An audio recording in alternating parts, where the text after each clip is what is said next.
Hello, and welcome to this session of Talking Tech, Women and Girls in ICT. My name is Lois Young, and today I'm delighted to be representing AmaliTech in Takoradi, Ghana. I'm excited to be having a discussion about tech and tech careers with Dr. Rachel Sibande, a digital development and big data specialist. Talking Tech is a series celebrating girls and women in tech being recorded around the world between Girls in ICT Day 2020 and Girls in ICT Day 2022. Girls in ICT Day is an international day marked on the fourth Thursday of each April. In 2021, Girls in ICT Day was on the 22nd of April. The objectives of Girls in ICT Day are to help to create a global environment that empowers and encourages girls and young women to consider studies and careers in growing field of information and communication technologies.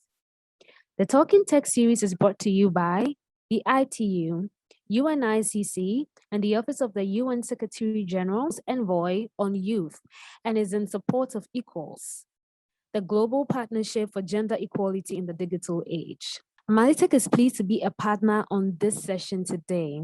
The goals of the series is to interest girls and to inspire them and younger women with information about a range of ICT careers that can be had, to bring before a broader audience some of the role model women in tech, and to share information about their career journeys and work. It's also to offer diverse examples of how ICT is being used to support achievement of the Sustainable Development Goals and other UN goals.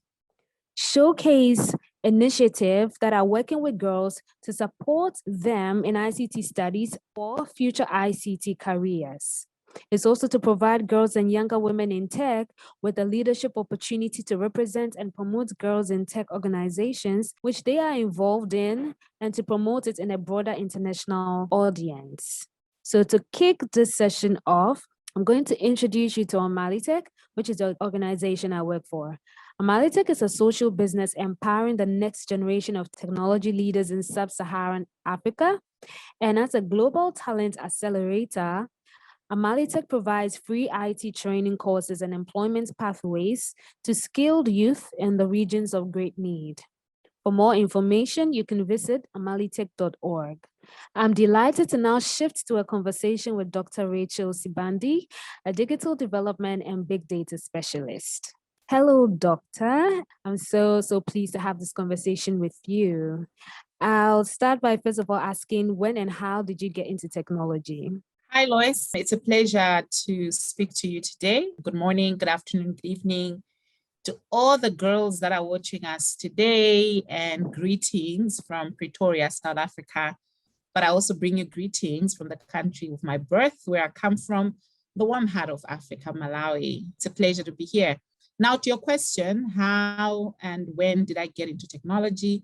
Well, at age 11, I had my first interaction with the computer. I was playing a game. The game was called Pac-Man.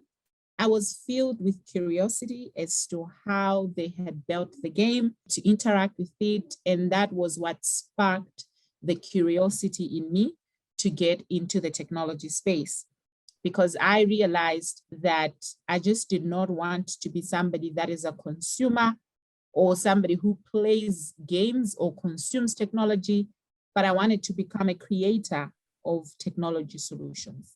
That is how my interest in technology started at age 11. Okay, that's interesting. I think I got exposed to Pac-Man as well. I really love that game. And thank you so much. It's insightful what you just shared with us. I want to know how your path has been from then till now. How has that path been for you? Right. So age 11, I was just getting into high school in what we call in my country Form 1. And through high school, I developed interest in sciences such as the physical sciences, chemistry. But ultimately, by the time I got out of high school, it was very clear that I needed to get into a technology degree at university. So that's how I got myself into a bachelor's degree in computer science. I read computer science at the University of Malawi. I graduated at 19 or 20. I went on to my first job where I worked as a developer. I used to develop accounting systems. And then later on, I worked as an ICT teacher. Thereafter, I enrolled for a master's degree in information theory, coding and cryptography, which I attained with a distinction. With that course, really, it was in the interest of pursuing my curiosity further, because I had wanted to become an ethical hacker to understand how systems are secured and how systems can be broken in two, because you cannot build secure systems if you don't know how they are broken in two. So as we know, we have ethical hackers, we have malicious hackers. I'd say I'm an ethical hacker, and that was part of what drove me to get into that master's program.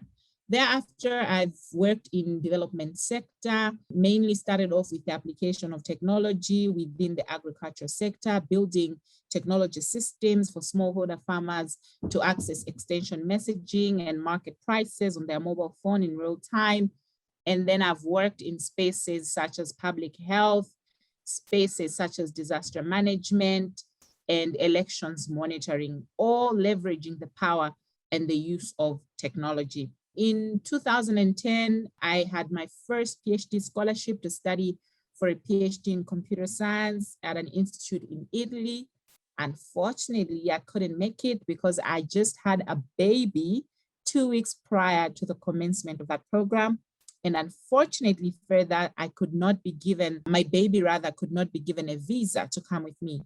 So I was put in a situation really to choose between baby and PhD. And at that point, I chose baby. I give this example because it's typical of women as we grow, that sometimes our biological clock tends to clash with our career clock. So at that point, obviously my plan A to have a PhD, to go for a PhD studies at the time didn't work. But like I always say, if plan A doesn't work, go to plan B. If B doesn't work, try C. If C doesn't work, well, there are 20 other plus letters in the alphabet, keep permutating. And so I recalibrated my plan and was finally able to get into a PhD program some 3, 4, 5 years later, down the line, after I had had 3 babies, more like a marathon. I would say, please don't try this at home. But yes, so finally I did get myself into a PhD program, a PhD in computer science at the Rhodes University in South Africa. That has been my journey in technology in as far as studying and career is concerned.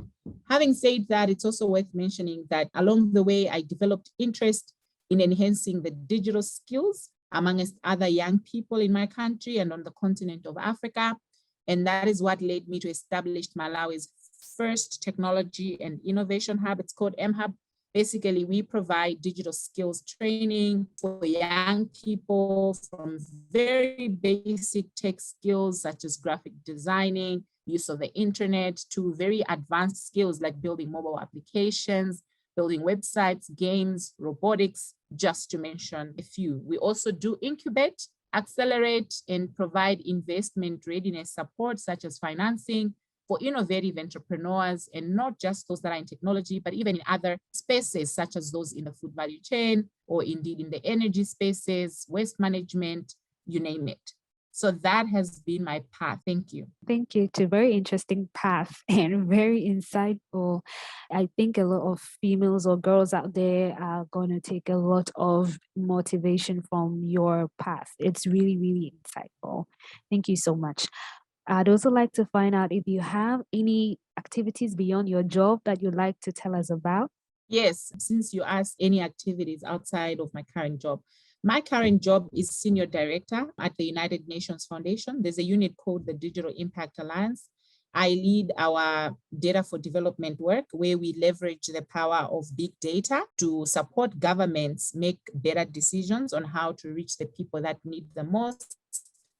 It could be in public health, in immunization, understanding where the people that need the most to get vaccines, for example, are, or food insecurity actually happens, or indeed to understand how natural disasters are displacing populations. And so That is my current job. I also support countries to accelerate their digital transformation journeys. I work in a number of countries, but just to mention a few, including Mozambique, Tanzania, Uganda, Malawi, and Sierra Leone. Aside of that, like I mentioned earlier, I did establish the mHub, which is an innovation hub.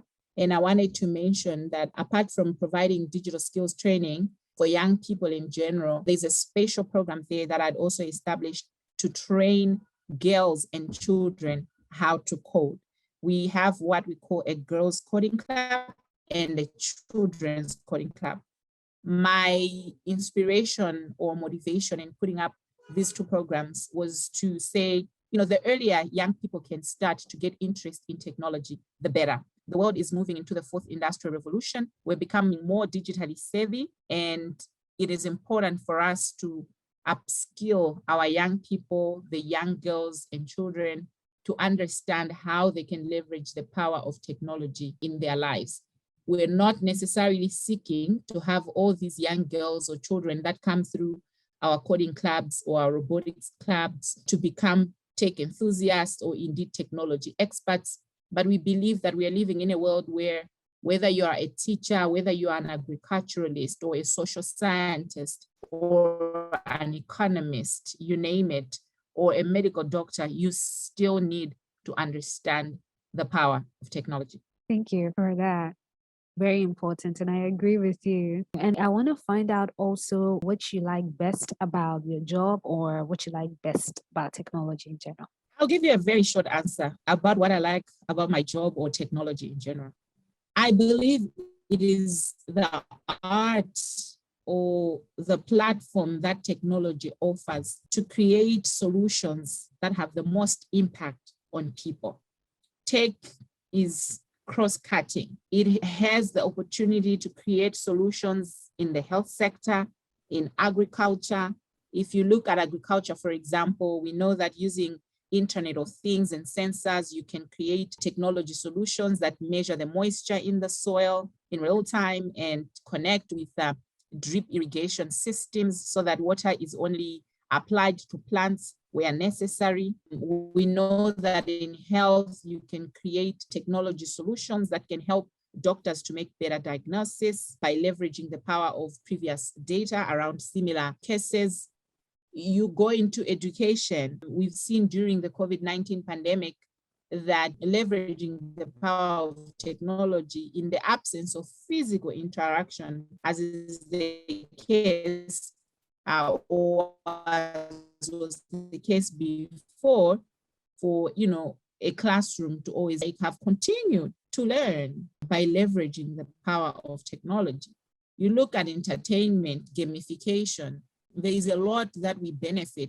I could go on and on, but these are just some examples of what I mean when I say I really like technology because it offers that platform and opportunity to create solutions that can have the most impact on people across the board. Thank you so much for that. Okay, I want to also find out if you've encountered any challenges along the way and how you overcame them. I would highlight perhaps a challenge that maybe would resonate with most young girls, considering that the purpose of this series is really to speak to the young girls that are aspiring in technology, which is, being looked down upon by men and others. And from my perspective, how I have encountered that is right from the classroom to the workplace. I'll give you an example. When I studied for my bachelor's degree, I was one of 14 women that had gone into the program in first year, and only 5 young women, including me, had come out of the computer science program at the end of the 4-year program. When I went for my master's degree, there were only 2 women, including myself, in my master's class. When I went for my PhD, I was the only woman in the year that I started my PhD program, and I was also the only Black woman. I mean, that matters in this part of the world where I am, where issues of, the intersectionality of racism, ageism, feminism, start to impact a young woman in a space or a field like technology, which is often considered as a traditionally male domain. How I have dealt with that, well, I think importantly was for me to affirm myself and understand that I was in these spaces because I deserve to be there. I had worked hard and earned my place. And by saying that, I'm also encouraging other young girls to say, if you do find yourself in a space like that and somebody is looking down upon you, tell yourself to believe in yourself that you are there because you deserve to be there. And secondly, that you are capable, that you can do it. Those that have done it before us have not been any just put my head up and speak for me, because then your performance speaks for you.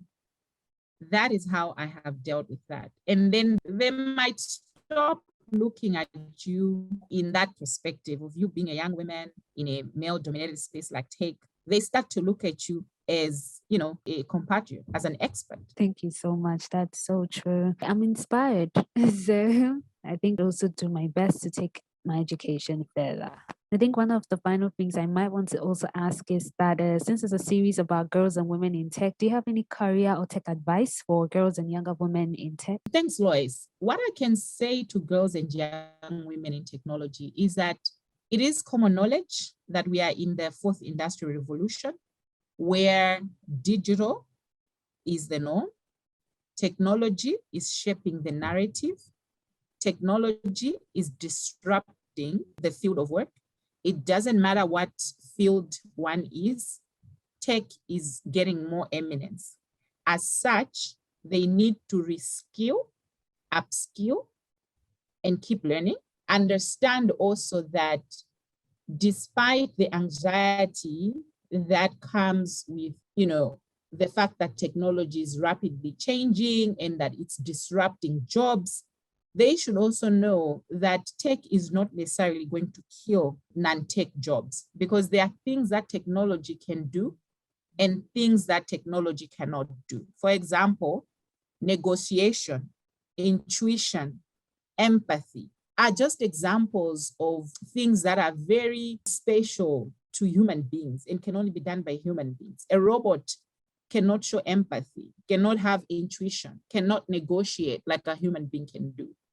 So in as much as we intend to reskill, upskill, the truth is we cannot all get into deeply technical fields.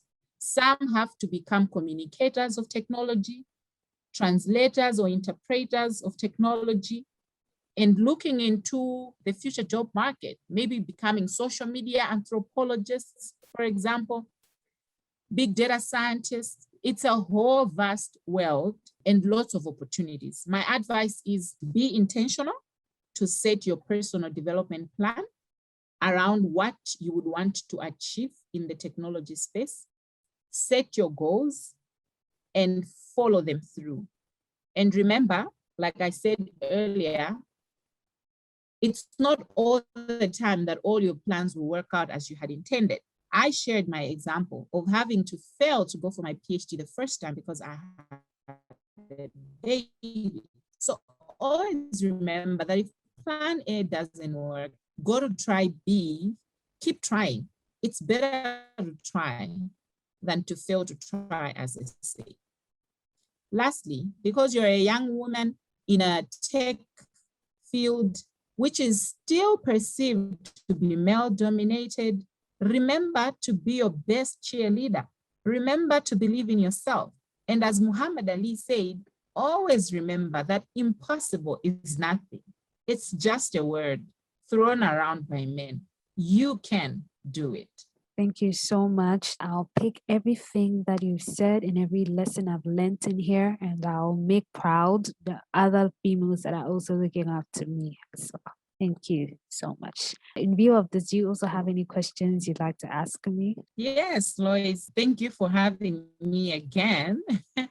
But I'd like to hear from you as well. When did you get into technology and what do you like most about technology? I got into technology because of one main thing, actually, creativity. So I decided to go study computer science in the university because like computer science was going to help me become expressive with my creative skill, and I could look at the way user interfaces look like. And I could say that, oh, this course is going to help me design user interfaces because, I think females have a thing for designing or a thing for creativity. So it will be a suitable field for me. So that's how I started my interest in IT and tech.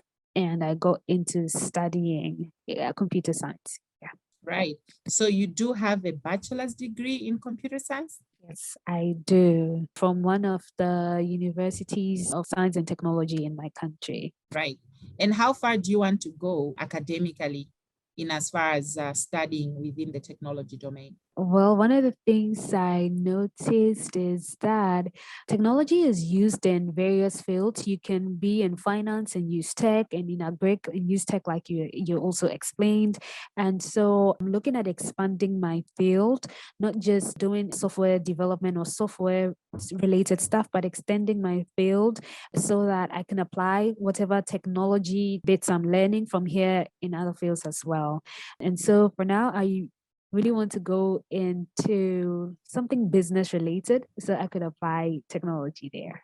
Yeah. That's brilliant to not narrow yourself into one space, but also understand the relevance of technology in another sector like business, like you said. Now, you spoke about creating user interfaces as something that was really, bringing excitement and unearthing your creativity.